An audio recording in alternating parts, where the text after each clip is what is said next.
everybody. It's the Maple Syrup Show. I'm putting my ukulele down, and that might have been the best that I've ever played those three chords in a row lately. So y'all are witness to that, which is really fun. So I don't know what's gonna happen because I don't know if this is gonna go to Facebook or not. So we'll see. It should be going to our YouTube feed right now. So if you're watching on the feed, please let us know. See, because normally by now I'd see George, but I don't see George. So I'm not sure what George is watching on. I So am checking in with George to see. Pat, if you can find out where George is, that George is like our litmus test for these types of things. So it's useful. It's helpful having somebody nearby who will look at those things. But while Kat is doing that, hey, I see one person. That's great.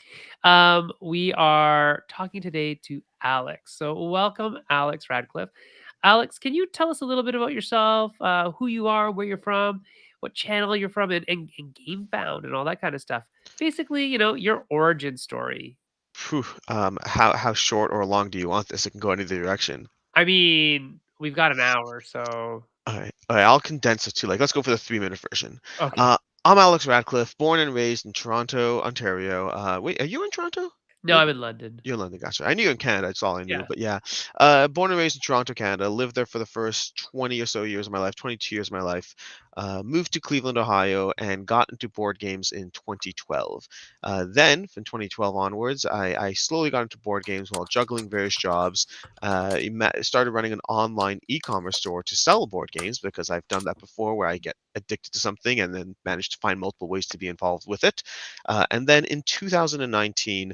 I decided to start doing YouTube content to promote my online store. That was the goal, the incentive, and that was all the whole point behind that. Meanwhile, just passionately spending 7 years involved in the hobby in every sense and playing as many games as possible, learning, having fun, weekly game nights, all those things. My YouTube channel took off fairly decently. Like, in this slow start at first, but then I managed to I got very lucky at finding a niche, finding an audience, and from there managed to just continue doing YouTube videos. And if you watch my early content, you can see like the first 10, 15 videos, I'm like, oh, buy and sell Board Game Co. But I very quickly dropped that because I was just having too much fun talking about board games. From there, I just continued talking about board games while enjoying that, and eventually realized that I actually was in a very fortunate position where I might have the opportunity to do this as full time as I possibly could. And so, 3 years into the channel, I quit my day job where I was previously COO of an e-commerce agency where we, built and sold Magento websites. And then from there, I started doing YouTube full time, where that lasted for around 5, 6 months before Gamefound reached out to me. And in combination with the fact that I'd been covering crowdfunding very actively for the past 3 years straight, and combination with being CEO of my last job, they're like, hey, you could actually be a good fit for this position we're hiring for, a CMO of Gamefound. I thought about it because I had enjoyed the process of going full time into board games, and I thought about whether this worked for or against that goal. Eventually decided that was an opportunity I did not want to miss out on, and took it. And a year and a half later, here we are, and I'm on a call with the two of you, having a great time. Hey, wonderful. That's great. That was nicely done. It's almost like you're accustomed to talking to people about stuff. Yeah, I got the parts that don't matter. I managed to slowly tweak out of the way as time goes on, but the highlights are right here, right now. There you Yeah, go. well done. Yeah, and we are live on Facebook right now, so welcome to all the viewers there. Hello, George. Hello, David. And if you are watching and you have questions for Alex about himself or Gamefound, that's what we're talking about today, please do put it in the chat. We'll get it up and we'll ask those questions. So, Alex, tell us about Gamefound. Why should people go with Gamefound over other crowdfunding platforms? What's the benefit? What are the pros and cons? How does this all work? Okay, this is another one of those questions that could go in any amount of length, but we'll just focus and figure it out. So Gamefound is a crowdfunding platform, very similar to Kickstarter, similar to Backit, similar to others, but I think those are currently the big three in the ecosystem to a degree, with Kickstarter being the giant in the room. And Gamefound started as a pledge manager, yeah, maybe 6, 7 years ago, and then around 2, 3 years ago pivoted to doing crowdfunding fully from the get-go. And their big mission at the time, which is still true to this day, is that board games are the largest sector on crowdfunding. Crowdfunding has been around for a while, but the tabletop industry became a natural fit for it and blossomed and grew in ways that, even as we see various campaigns fail here and there, it actually has one of the lowest failure rates on crowdfunding. It's been a natural fit for crowdfunding. It's been great for advertising, great for promotion, great for keeping small indies while also supporting large creators. Crowdfunding in the tabletop space has been a natural fit. And Gamefound came in and said, "Hey, Kickstarter's been around for 10 years, but hasn't really adjusted to this larger sector that has naturally built in its own ebbs and flows and nuances to how it works, from stretch goals to optional buys to all these things that are just became part of the ecosystem, but never intrinsically became part of the ecosystem. People launching all their stretch goals with just constantly updating PDFs across the course of a 3-week campaign in a way that became normal but never should have felt normal. And Gamefound wanted to kind of just, I hate using this word because it's so tech gizmo, but they wanted to disrupt the space with something more natural to it. And that was a big part of their goal and their incentive. And that's what they did. That's what they did. And they continue to iterate and add features. One of the things we do on the platform is we have an active development cycle, and we're putting out updates every 2 weeks. We're constantly tweaking, changing, from small little bugs or improvements to large features that people will notice and utilize. And so a big part of the initial pitch was, tabletop crowdfunding by tabletop gamers for tabletop gamers, built around the tabletop community. And then from there, the biggest conversation and pivot over the past 2 years has been, how do we take a platform that has all the right tools, but make sure it has enough of an audience that the benefit tools, audience, and all that are make it worthwhile for you as a creator. And that's kind of the background to answer your question, which is why go with Gamefound, because it has better tools for the e-commerce, for the tabletop crowdfunding space. It has an audience that is roughly on par with Kickstarter. Once you ratio it out, Kickstarter, I believe, has around 7 million active users a month across the entire platform, and Gamefound has around 2 million active users around a month, focused entirely on games. And when you focus on the relative ratios, it's close. Kickstarter is still a little larger, but it's still close.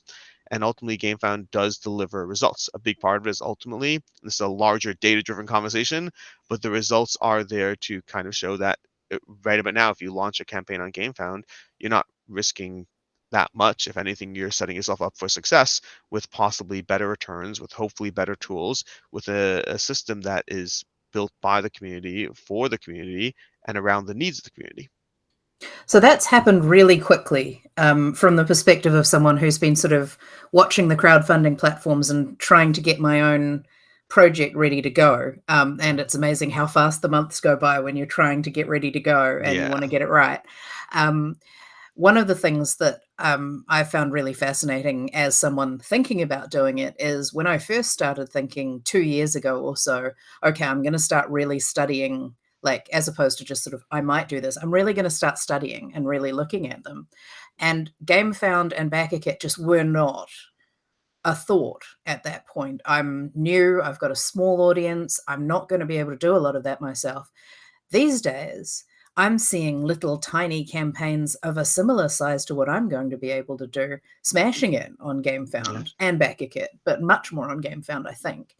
Um, what advice do you have in terms of driving that audience and getting that audience to Gamefound if you're a little wee creator, like, say, us at Drarink? Yeah, so I'm gonna focus on that speed part for a second first, because like Mhm. something that does blow my mind. But it's like, a year ago, I was telling people when I met with them that, hey, Gamefound has had 3 out of the top 10 highest funded tabletop games have been on the Gamefound. And it's like 30% is a very strong number for somewhere that's a year out the gate. And this year, we're currently at 5 out of the top 10 most funded games are on Gamefound. Wow. It's a little insane. Kickstarter still has the large extent of the volume, but when you focus on the campaigns that are more set up for success to begin with, a large portion of them are in Gamefound, and the speed of which we've managed to take over parts of the industry is fun. And there's a lot of large creators and announcements coming for 2024. So I'm very excited about it. Just as somebody who's, part of the reason I joined was the idea of being able to be a part of a huge part of the hip hop crowdfunding space was appealing to me, and it's cool. To answer your question, though, because that's a very big thing, because it's not the right fit for everyone in every way.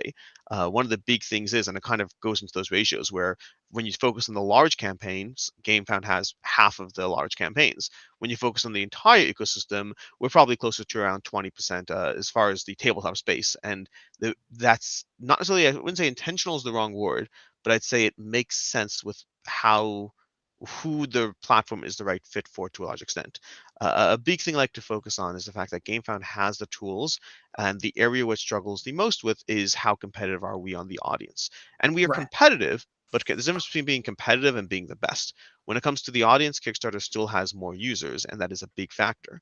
And so one of the things I've seen time and time again is that if you're simply launching a campaign and you're not going to put in the work to bring your audience to the platform, Kickstarter is the better site for you. It is the better platform. If you're not going to be focusing on a strong, strong Facebook advertising campaign, if you haven't been working on a mailing list with 2,000 users that you can direct to the platform, if you're not launching with a large IP or just a large company with an established track record to begin with, if you're not doing something that will bring people to the platform, then if you're just focusing purely on hoping for organic growth and that's it, Kickstarter still has better numbers, in my opinion, for most creators who are in those positions. And that's a normal position. Any small creator is trying to juggle 17 things at any given point, and they're only going to get done 13 of them.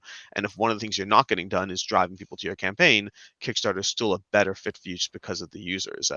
But if you are driving people to the campaign, Gamefound does convert at a higher ratio. So it's a weird math Right. game of like how that plays out.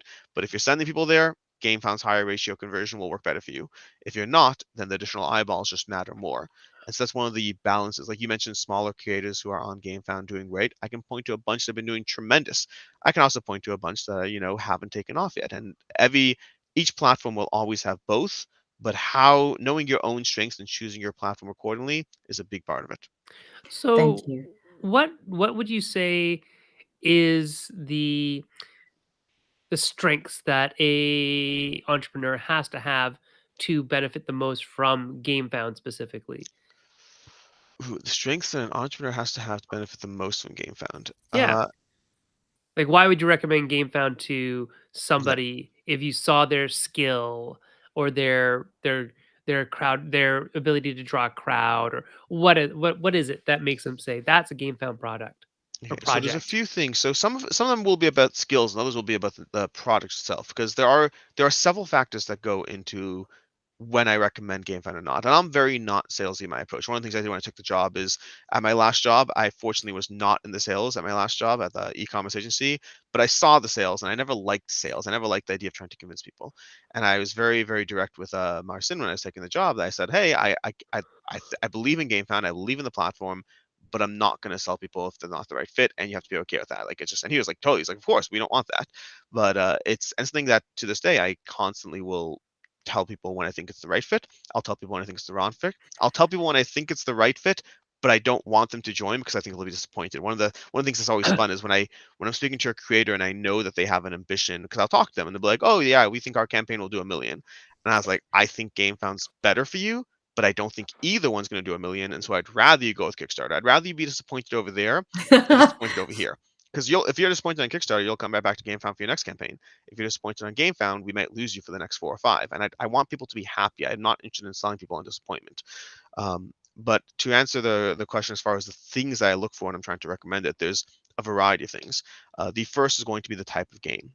GameFound can do well with any game, but if you're creating a more party game as opposed to, let's say, a miniatures dungeon crawler, a miniatures dungeon crawler is a better fit for the game fam audience. The overlap on the people who are looking for that versus people who are looking for a lighter, just pure card driven system or straight up a party game or any of those things. The lighter the game, the more of a slight drift I move towards Kickstarter as opposed to game fam. That's going to be Right. one thing in general. The way your game looks. I think the way your game looks is important no matter which platform you're on. I think it's a huge thing. People are buying with their eyes. Don't judge a book by its cover, but if you don't have the book in front of you and you're not able to read it, and the only thing you have to go by is the cover, It better be a good cover. it better be a good. That's exactly right. It better be a good cover, and I do find that's true on both platforms. But I think that when I'm looking at campaigns that I'm surprised are funding because of how it looks, usually that happens on Kickstarter. I'd say that Kickstarter has a slight boost towards a little bit more flexibility around how the game looks, and I think the GameFound audience is a bit more critical. The average GameFound backer spends more than the average Kickstarter backer because they're focused on diehard gamers to a larger extent, but they're also more critical because they're focused on diehard gamers to a larger extent. Right. It's a double-edged sword. It works both ways. So that's gonna be one of it is how the game works. It looks, and that could be art, it could be production, graphic design, the miniatures, all of those things. The average price point of the game is a little bit intertwined.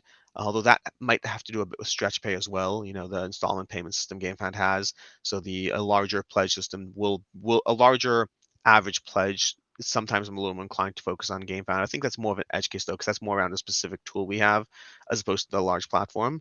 So I think the way the game looks, the genre of the game, and then I think that first thing I touched upon, which is how are you sending people to your game? If you're not going to have, because there are people who just want to make their game. That's all they want. They want to make the game. They're not here to jump through the 17 hoops of how to make your game successful. They just have a vision, and that's all they want. And that's fine. I respect that. I remember having a conversation with somebody, a friend of mine, like a year ago, how 20 years ago, to be a good plumber, all you had to be was a good plumber. Yeah, Nowadays, to be a good plumber, you have to be a good plumber. You have to be great at, Google rankings and white page listings and all these other peripheral things to sell yourself.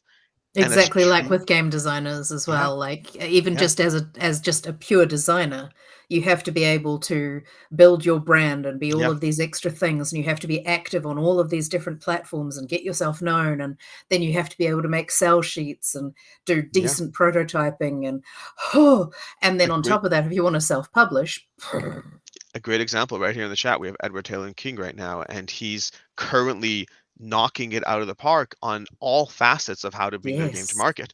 They have their game Galactic Renaissance, I believe it is, or maybe Galactic Cruise. Galactic Galactic Cruise. Correct, Cruise. Cruise, Yeah. yeah. Yeah, And they're doing everything right as far as they're not just making a good game. That's unfortunately only one facet of making a good game That's nowadays. it's right. not that Yeah. much of it, Yeah. honestly.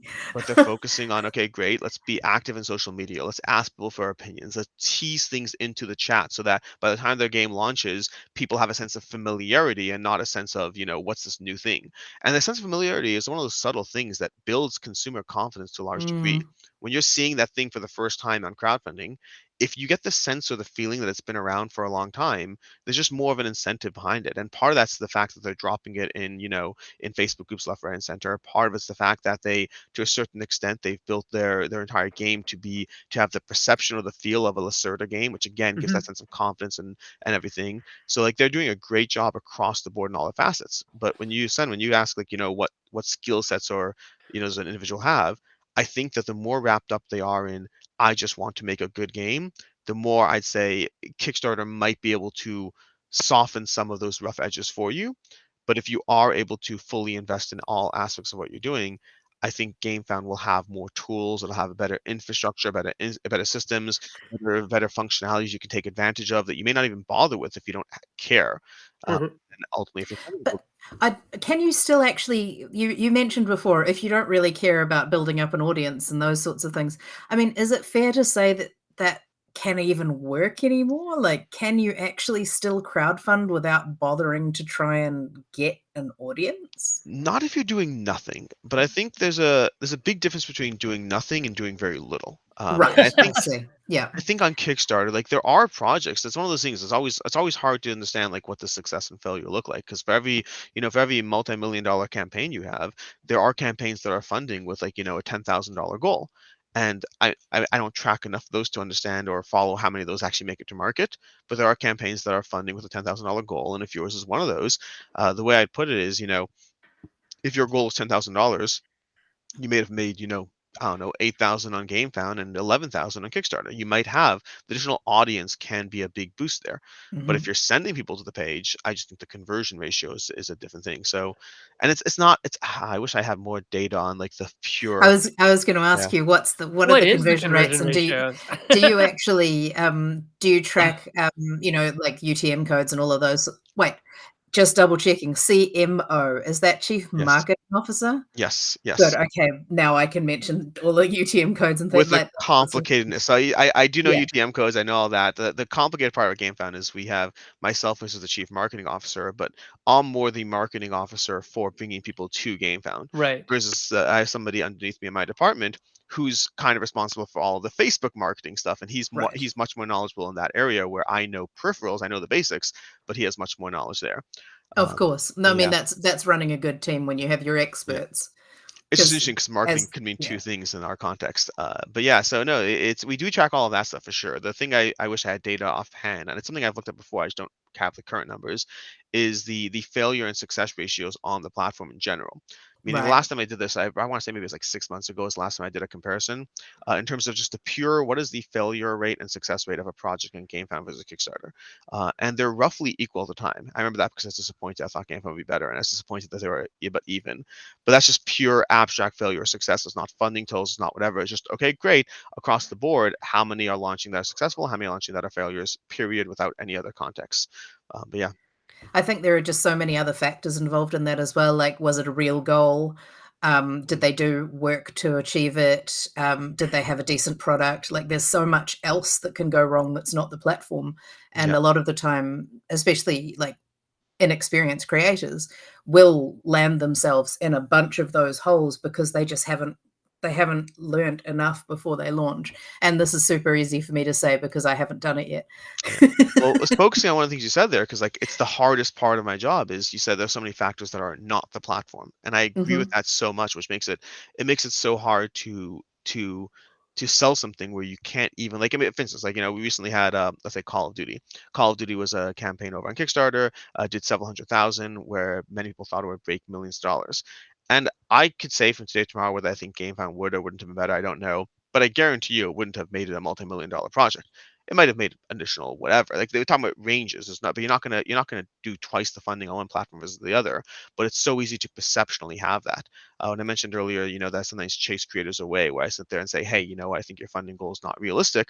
And to that end, I'd rather be, I say a little more politely, but I think your funding goal is ambitious, and I'm not confident I'll hit those numbers. But to that end, I'd rather the way I put it to them is, if you think your campaign is going to do 500,000 and it only does 200,000, if that happens on Kickstarter, you're going to say, "Oh wow, I misjudged the demand."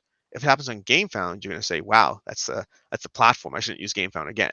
That's the nature of being the challenger, the upstart in the Right. room. And I say, I That's Of think that's course. interesting, yeah. yeah, it's fair, and Yeah. I say it's fair. But like, I just want you. I'd rather It's you be disappointed there. I wouldn't say it is fair though. I think it's human nature. Yeah, well, that's But what. Yeah, I mean, I have not yet decided which platform I want to use because my research I is think a Alex year would out of say date. Gamefound. No, from what Alex has depends. been It saying so depends. far, I am not a Gamefound project. Ah, interesting, So yeah, maybe you're not. I'm a small. This particular game is a small box game, well, sort of smallish, sort of Yeah, that kind of size. It's designed to be played in around about 10 minutes. It's about whales. It's very light. It's not a party game, but it's light, low strategy. I suspect that if the Game Found audience is similar to most of the people who come to Unpub to test games, and I think it is because Unpub gamers tend to be gamer gamers, and this is more like a sort of chilled out kind of a game. I think from what you've said, because I'm using this as a test case to learn yeah, from what you're saying, I'm a Kickstarter project for my first game, and I'm a game found for several of the others behind that. very So Perhaps, probably. yeah. that's So really interesting to So I'll try say a and few things just there. The first thing is going back to the human nature aspect is if I'm not sure that Gamefound is the better choice, I usually recommend Kickstarter. Because again, it's that human nature aspect, which is if I think I can offer you par for the course, I'd rather you take Kickstarter because again, that disappointment factor is the thing where Mm, if it doesn't do well, you're always going to want to point at the variable that's a little bit more unknown. And I just want you to be happy. I just want people to be happy. I want them to be excited. And I very few people are going to launch on Kickstarter and be like, shucks, I should have used GameFound. But if you have the reverse, if you have an experience you're not looking for, you might say it in reverse. And I don't want that. I'm not. I want people to be happy and confident in their goals. So yeah, if you in your case, based on all the things you're saying, it's not that I think GameFound's the wrong choice. I can point to. I think Witchstone is one of the ones I love to point at, or maybe it might have been Witchbound. I have to remember Witchbound or Witchstone is on a game on. It's a very light game on GameFound, like a $30 price point, a very light point and click adventure. Did $200,000, did incredibly well. I love to point to that as a metric that yes, we have many projects we have that are not in the vein of what's typically a success on GameFound that still have been successful.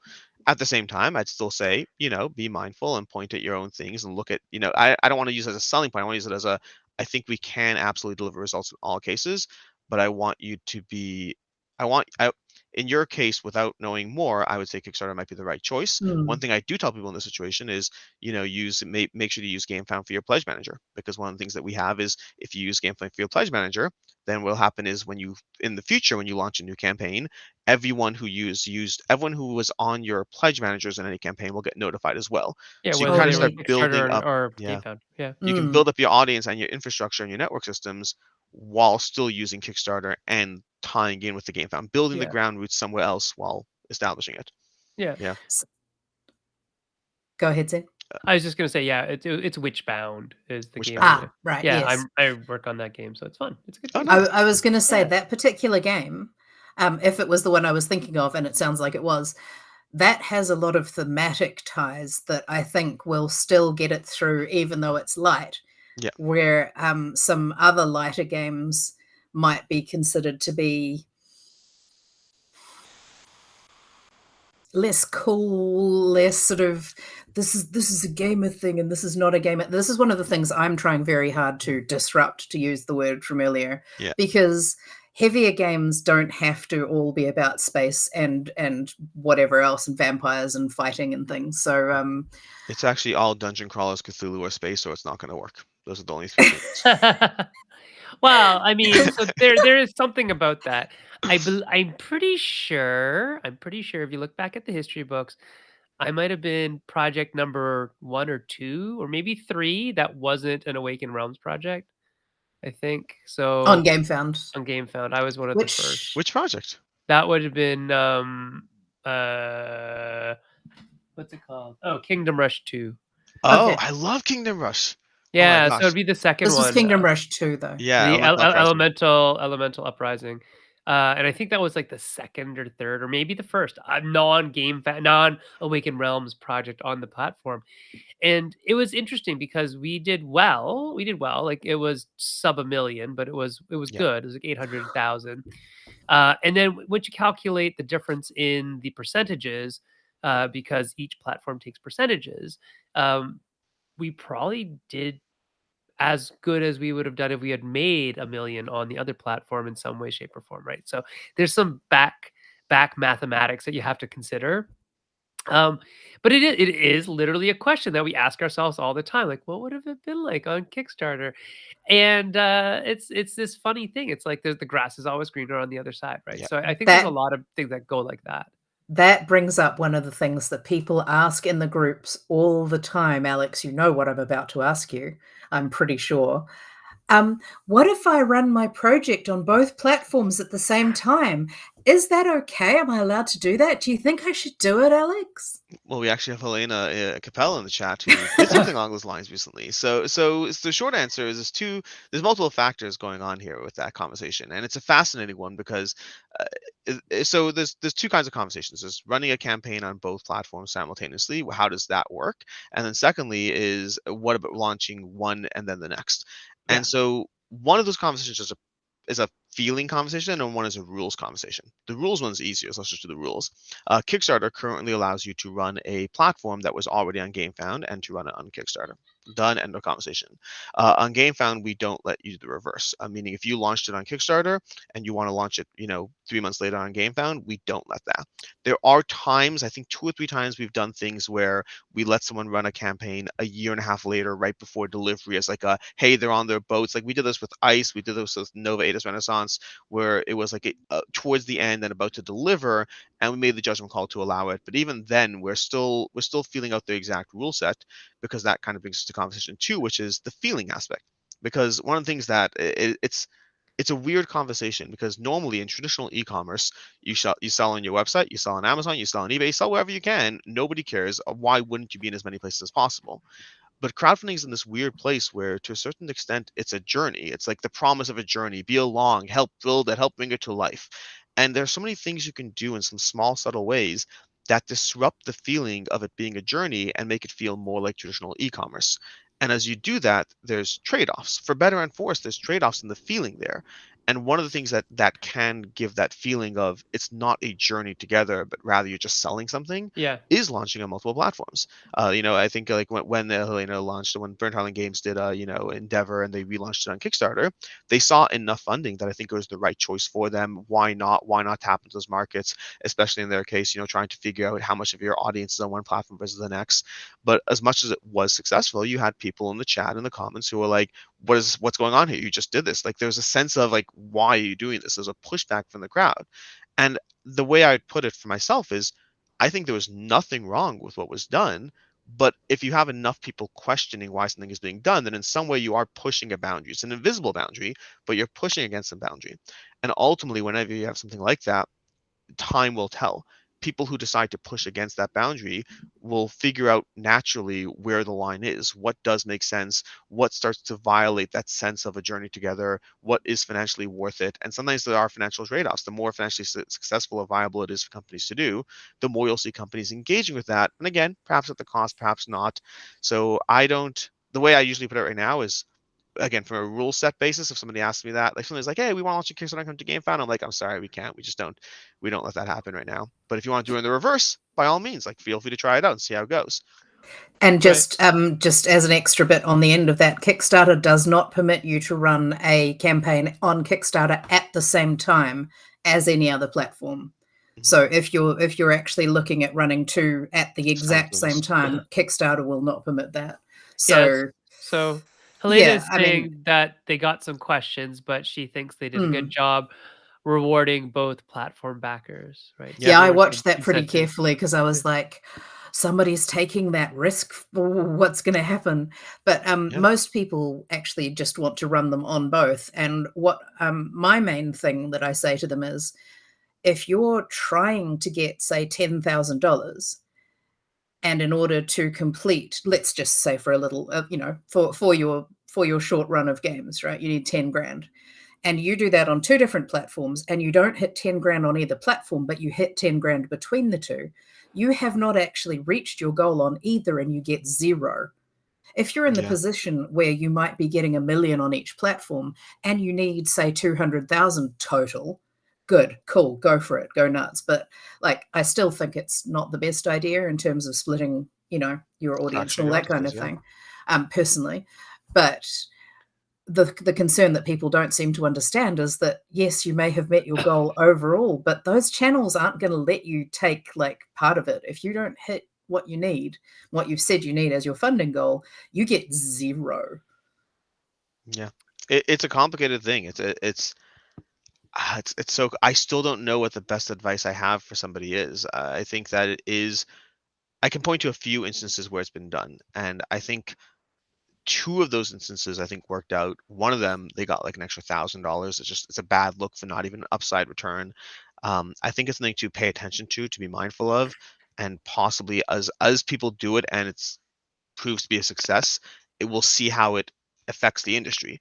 I think for the most part, it's going to be the exception. I think for a Yeah, large extent, I think people have the sense of feeling it's a journey, but the problem is when you have situations like Endeavor where it did work out and it didn't cause too many waves, and it, pun not intended. Yeah. And I think that, I don't get it. yeah, I'm kidding. yeah, but yeah, I think that I think again, it's a thing because like when I look at that situation, I'm like, why would I not advise you to do that? Why would I not advise you to pick up an extra, 10% of your funding straight up on top of the whole situation? Why would I not advise you to do it? I don't have a good answer. Right. I one of the reasons also I think is having enough of a team to manage both, and Mhm. that leads me to my next question.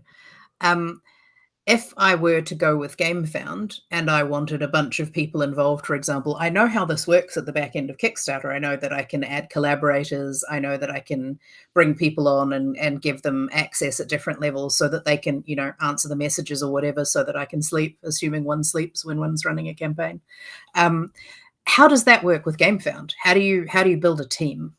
So it depends on the meaning. So first of all, GameFound, we do have you do have an account rep who will be available, help you out and all that. So we have people who will work with you as well. But if you're referring to your own team, there are Mhm. platform tools. There are collaborators you can set up with permission rules and all of that. I'll admit that I'm not as familiar with the ins and outs of one platform versus the other, in terms of the nuances of the exact permission rules. But I know we have the tools set up to help you to be able to Awesome. distribute that amongst your team. So yes, that was Yeah. the level I was looking for. Yeah. And not I don't need you to yeah, One of no, the that things, would be a it's lot. fascinating because That would be a lot. one of the things I get run into a lot is, like I said already, we have an active development cycle where we put out updates every 2 weeks. But that means on a regular basis, the things that we can do that I'm not even up to speed, and the fact that we've added that or changed that and all that, it happens a lot because I'm so focused on just talking to creators that suddenly I'm like, oh yeah, actually I think we have done three, four more That things since thing, we yeah. last talked. Yeah. I It's have to funny. say though, with an IT background, when I hear that, it makes me much more interested.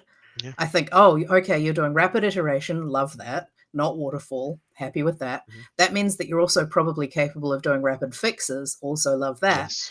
But whenever I'm talking to someone and they're going, oh, I'm not sure if that's been put in yet, that's for me, that's really promising. I don't know if that's always the case. People in the comments feel free to say how you feel in that sense. But I personally, I'm like, yes, you're making changes, you're constantly working on it. One of the questions we get a lot is why do you not have an app? And there's a few reasons into it, but part of it is the rapid iteration aspect where Mm. we don't want to be focusing on two different development cycles at the same time. So we're just Sure. focusing on continuing to make Gamefound the best it can be always. And that's going to be a combination of our own ideas, of creators' ideas, of the audience's ideas, but we don't ever want to slow down. We have a lot of things we want to do, and we want to keep doing them.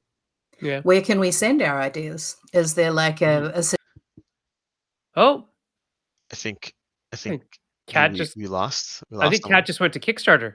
Cash for the Kickstarter. I don't know. She'll come back. She'll Yeah. come back. Uh, So Helena actually said she would honestly never do it again, ever.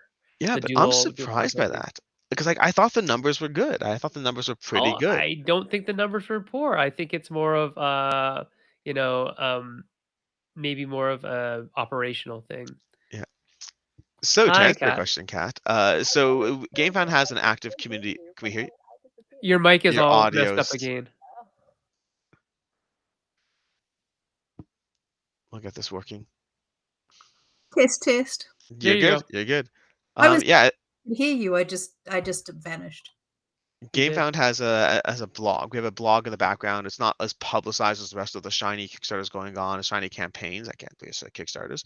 The shiny campaigns. It's still in the, I know it's still there. It's still part of the It's lexicon. we all do it. Uh, It's the but Kleenex of crowdfunding. exactly. But yeah, so we have an active blog that every week, every 2 weeks, we put out a blog update, and that's read very heavily because that's very focused on the creators. The creators are the audience for that. So I mean, you could always send something in via submission form. You could message me directly on Facebook, and I'll talk to our team or submit things, and we put things in the queue. But comments in the blog are read very heavily, very actively because usually we're like updating. Hey, here are 7 things we just did, and then we pay attention to the comments and we read them because sometimes we get good feedback, negative feedback, ideas. So that's always a good place, whether it's related to the blog or not. That's just a good place that we monitor very actively. Okay, Awesome. cool. I've just sent that link to you, Sen, so that you can share it in the comments because I don't have permission for comments. Yeah. Yeah. And we tell creators So when working that's with new creators, we tell them a lot like, hey, if there's something that's going to push you over the edge to come to the platform, tell us what it is. We can't make guarantees, but we do always want to make the platform better. And so if it functions as both a platform improvement and a sales tool to bring you on board, we'll have a conversation. yeah, that sounds awesome. I love that. And when people are contacting Gamefound, are they talking to like I'm assuming, yeah, there it is. There's a contact. Um, is there a crew of people that they're coming through? Do they get a specialist that's going to look after them, or like what's the experience at a high level? Sure. So we operate effectively. We have a few teams set up. But the people that you're going to interface with if you're working with GameFound are going to be sales, marketing, and account managers. That's effectively the people you're going to talk to. And sales is usually going to be sales. You may skip entirely depending on how you come to the platform. You may skip it entirely, but sales would be someone like myself or someone on my team who's having a conversation, telling you about the pros and cons, saying, hey, we see you have an active campaign that's launching a Kickstarter. It's awesome. We're so glad to fund it. It looks great. I don't know if you've chosen a pledge manager yet or not, but like we'd love to have you on board or chasing you for crowdfunding.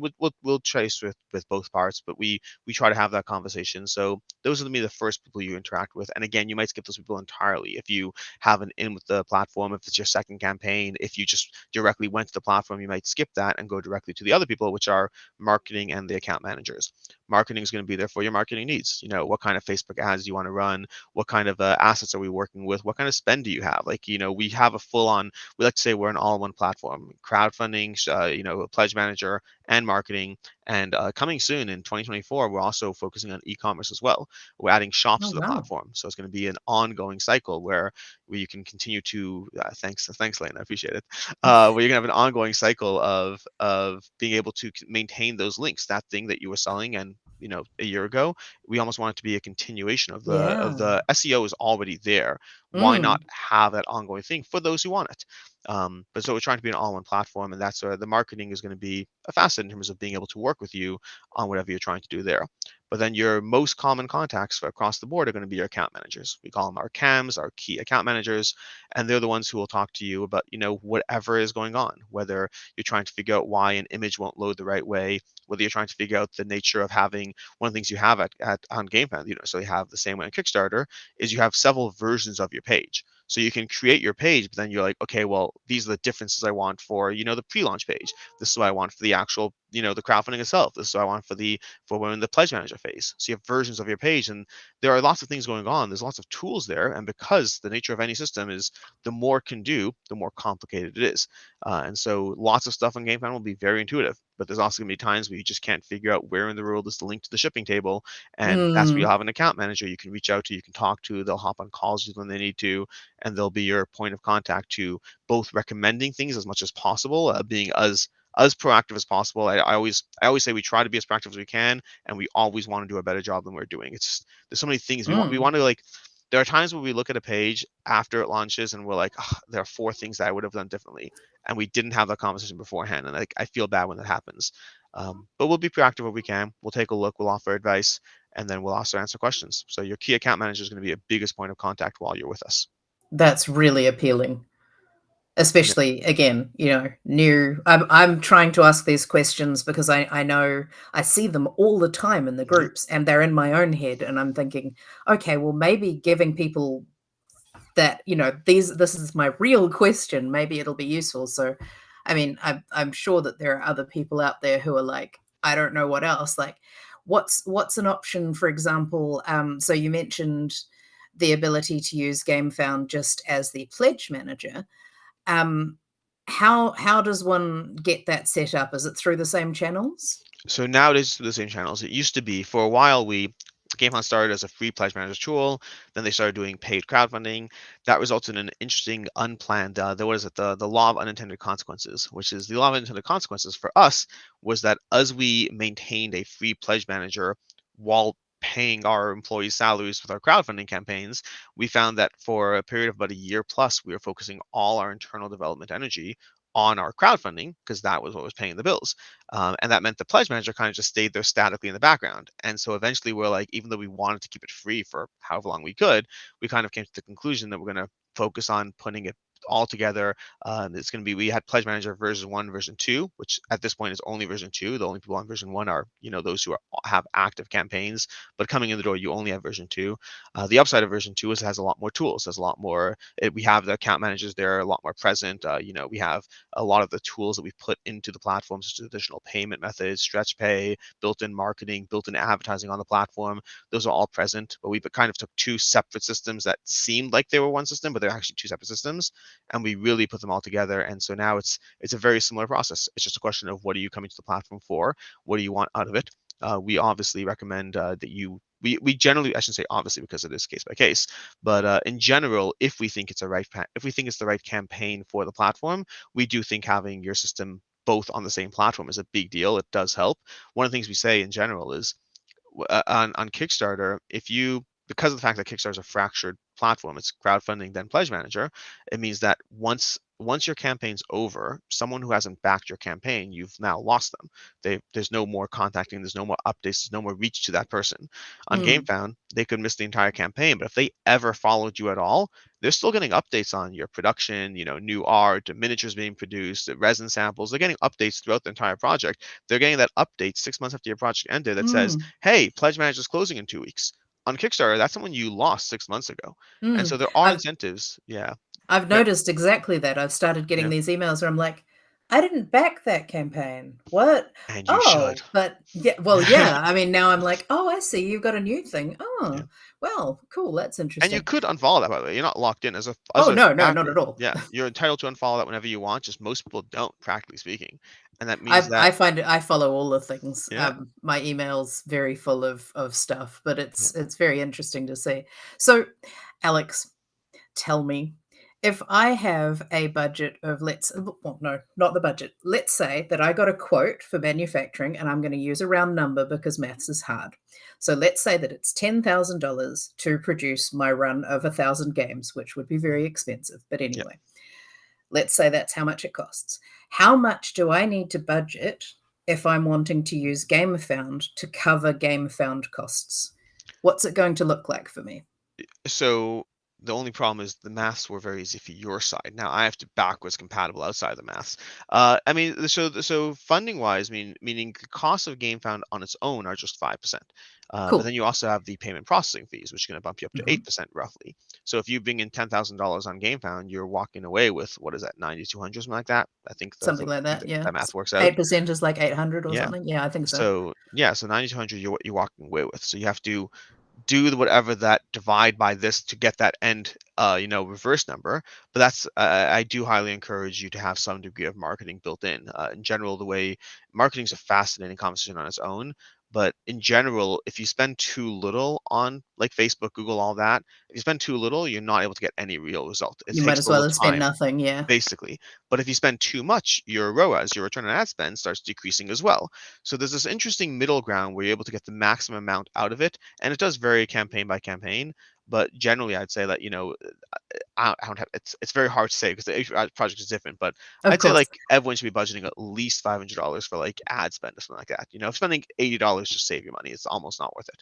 But at least $500, and then depending on the campaign, there's campaigns that come in the door. There are campaigns that spend hundreds of thousands of dollars on their marketing spend, which is insane. But when you have a $3 million campaign, the idea that you spent $200,000 in marketing isn't crazy. It just sounds crazy. But yeah, I mean, I could spend $200,000. yeah, do it, do it. Just I just not on a marketing campaign. I don't have it either, so that's fine. Um, and if I wanted to just use the pledge manager, do those percentages change? Pledge percentages are the exact same. So our pledge Okay. manager, and this is one of the things I do caution people. Generally, I say our numbers will be cheaper than most, but you have to know what you're looking at. So for example, Backit being one of our biggest competitors, they have a lower percentage total, but they charge on the initial amount brought in through Kickstarter. So if you raise $10,000, Ah, you're paying a percentage on that 10,000. On I GameFound, see. it's a higher percentage, but you pay nothing on the base, which means in most cases, once you math it out, in most cases we're cheaper. But if you have a weird edge case where you're making like 200% of your campaign in the pledge manager, then it could change. But in I most see. campaigns, if because we're charging 5% on what you bring in through Gamefound, but we're not charging anything on the initial base, so that's what you have to factor in. So it's 5% regardless of where you are. Thank you.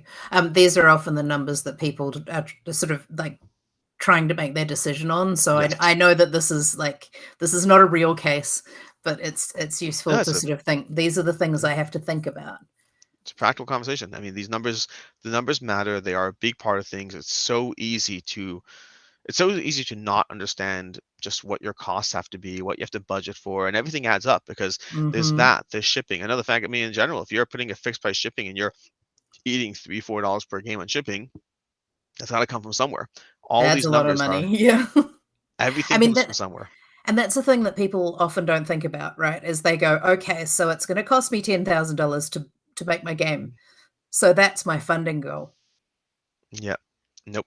Nope. Nope. Nope. What about like what is your damage rate on terms of the games? I mean, let's say Yeah. your games are shipping out, and what's the rough damage rate on boxes that ship out based on your game size? If you ship out 10,000 copies, how many backers are coming back to you and saying, by the way, the box was dented or destroyed or something happened? What are your component It's issue? What usually are you, about 2%, isn't it? yeah. So Somewhere around you there have for to figure out that kind all of these thing. But numbers. If you yeah. don't figure them out, it's so easy.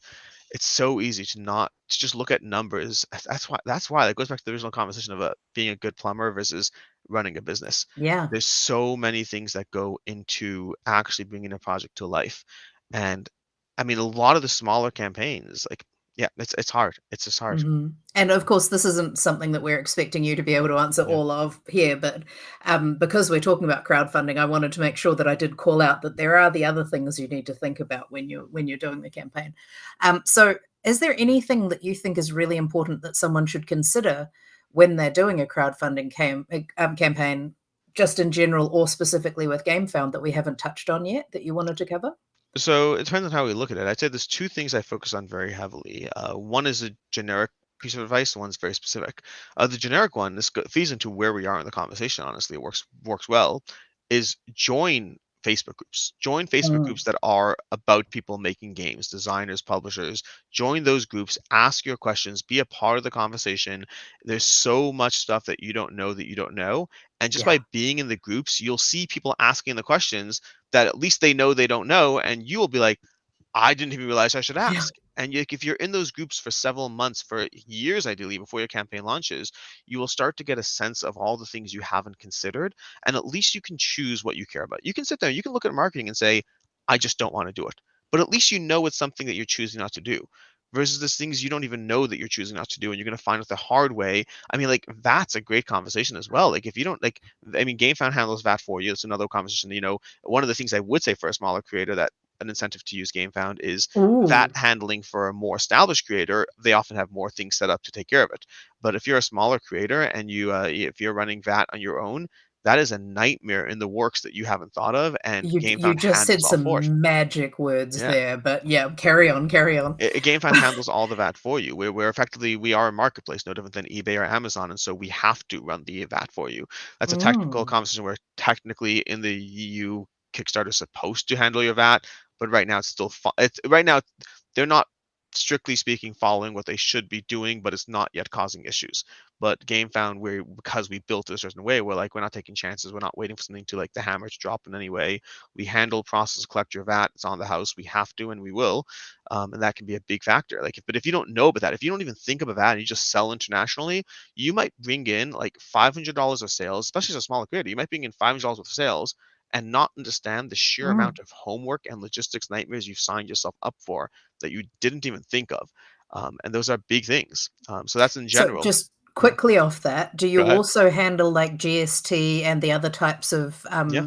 sales taxes like all Yeah. over the world? Yeah. Awesome. Thank you. Carry on. All that stuff's taken care of. We process it all for you. I love Uh, that for us. Anyway, It's a carry on. big deal. But I mean, but again, even then, there's still things like you can get into easy trouble by just simply saying, "Hey, we handle that." Like we've had creators who heard that and misunderstood. Like, so for just give a weird edge case, if you're a creator and you hear GameFound handles that, and you sell 300 copies to, let's just say the EU, and then you ship 600 copies there because you want to sell the additional 300, those other 300 are not being covered by us. No, they're They're a not. separate conversation, and you may have thought, "Oh, GameFound handles that, and so we'll just ship everything there." And like you're like, "No, that's just if you didn't sell it through GameFound, it is a separate logistic. Like Mm. life is complicated. Life is very Mm. complicated. There's Really a good yeah, example though, because I yeah, bet people do it. people do, and like the only reason I know Mm. to even say don't do that is because we've had people who did that, and they just thought, well, it handles that on the games you sold on GameFound, not Mm. everything else. Anything else you can ship it however you want, but you're gonna have different whatever. There's so many things. There's a reason on every campaign you'll have like four people who want their language version of insert whatever language, and you're like, hey, we need at least 400 backers to even consider whether that's worth it. There's so much stuff goes into everything. But then the second thing, in terms of specific piece of advice, so the general one, join Facebook groups so you can learn the things you don't know. The other one I tend to tell people all the time is spend the time, energy, and investment in building your audience. Mm. Again, going back to Galactic Cruise over here in the chat, that campaign is going to do well. Well is a Mm. conversation. Well might be 50,000. Well might be 400,000. I don't know, but it's not going to be a campaign that stutters and fails to get off the ground at 17,000. I know that, and I know that without having to wonder because I've been in the space for a long time now, and I've seen creators time and time again, the creators who invest their audience, who are part of the community, who really spend the time, effort, energy of making their game something that people recognize and is known before it ever launches. It is such a big thing. You get feedback early on. If your game doesn't look good, you get that feedback before, as opposed to like when you launch and you find out no one wants to back your game. Like it's such a huge part. It takes work, and I'm not going to diminish the work. Mm-mm. Everything in this conversation takes work, but it is work that will the whole. Once upon a time, the purpose of crowdfunding was almost to be that feedback loop for you, but now you're supposed to be funded day one.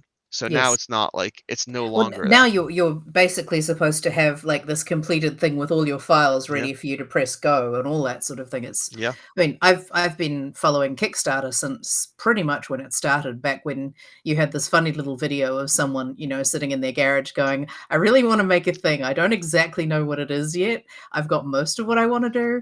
I just need some money to do it. And now it's just like cinematic videos and minis and explosions and fireworks, and you're For a just like, long time, there was a joke that you need to run a crowdfunding campaign to run a crowdfunding campaign. mm-hmm. And this past year, for the first time, that joke came true. We had a creator reach out to us who wanted to run a Gamefound campaign to run their next campaign.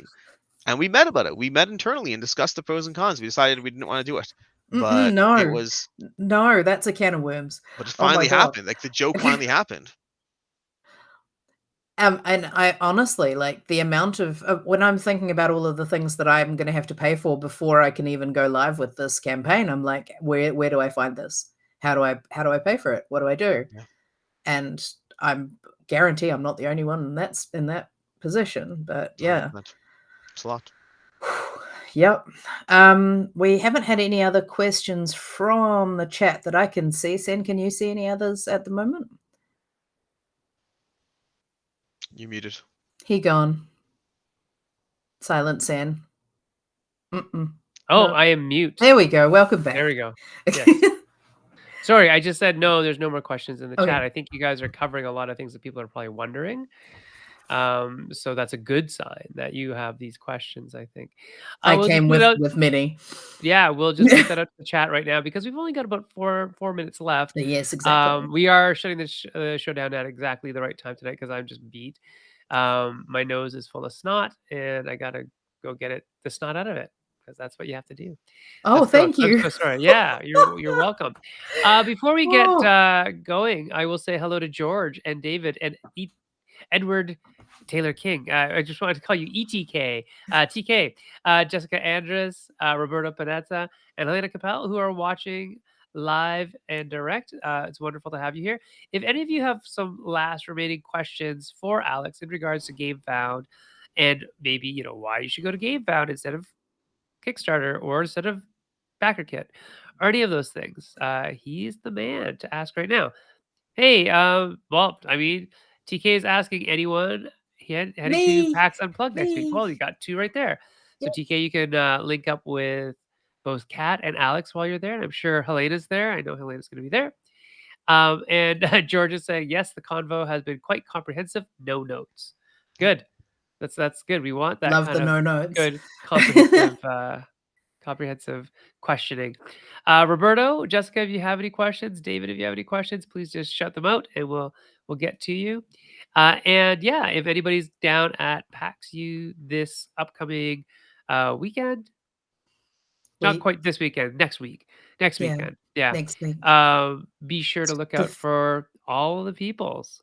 Everybody's going to be there. Is going to be there. I am not. I never go. So it's just a bad time of year for me. But I think that, PAX Unplugged is supposedly very wonderful. So if you've never been, have fun. And if you've been there, go eat food because the food is really good around that place. Everyone keeps telling me about how great the food is. I'm really looking forward Reading to Market. that Yeah. experience Reading Toronto. because because some conventions, the food, it's just sadness. It's sadness, and I don't want another sadness food convention. So tell me what I Yeah. need to eat, folks. I would Yeah. love I mean, I'd love to hear from you. sadness is kind of maybe like relative to how dependent you are on other people for transportation. That's sadness is usually like that at most of the conventions. Yeah. Right. If you can find somebody with a car, or if you're willing to Uber away from the general location, you can usually find pretty decent food. But Super quick tangent on that. Actually, the very first diner that I went to in the US ever is the Oregon diner, which is hilarious because we now live in Oregon, in Pennsylvania. And so that's what we're going to be doing with probably our Friday morning. We're going to go there and have those home fries. So hopefully their home fries are still amazing. But other than that, I will not be wrapping a cheesesteak in a slice of pizza, but I would love to watch anyone who wants to do that. Because that came across my feed and a bunch of people are like, this looks delicious. And I'm like, I would die, but I'd love to watch you try it. Yeah. So. TK is saying, looking forward to seeing you all there. It will be Yeah, their first first time time too. there, and I'm sure they're gonna bring Galactic Cruise, so, if you're Yes. out there, take a look at Galactic Cruise, beautiful graphic design and art, by Ian O'Toole. My favorite Yes. part is the use of negative space on the meeples, it's lovely. All that stuff is really great. So you know what? Let's start wrapping up now. There's some questions, we'll find them. But if you want to talk more with me, you can find me at Sen-Foong Lim on Twitter and Blue Sky. Kat is at Jer Inc. on, All the things. and we are Yes. also Maple Syrup on all the things. Alex, I didn't actually know where to find you. Where do we find you? So there's a few different ways, depends what you're looking for. But I'd say the easiest thing is if you find me on YouTube, channel name is Board Game Co. You can find me pretty easily there. And at the bottom of every video, I have my Board Game Co. email as well as my Gamefound email. So whichever one you want, rather than you trying to remember what they are, just any video, scroll to the bottom of the description. They'll be both there. All right, go look for Board Game Co. on YouTube. There we go. And if you like what you saw today, please do support the Patreon, patreon.com/MapleSyrup. Help keep the lights on.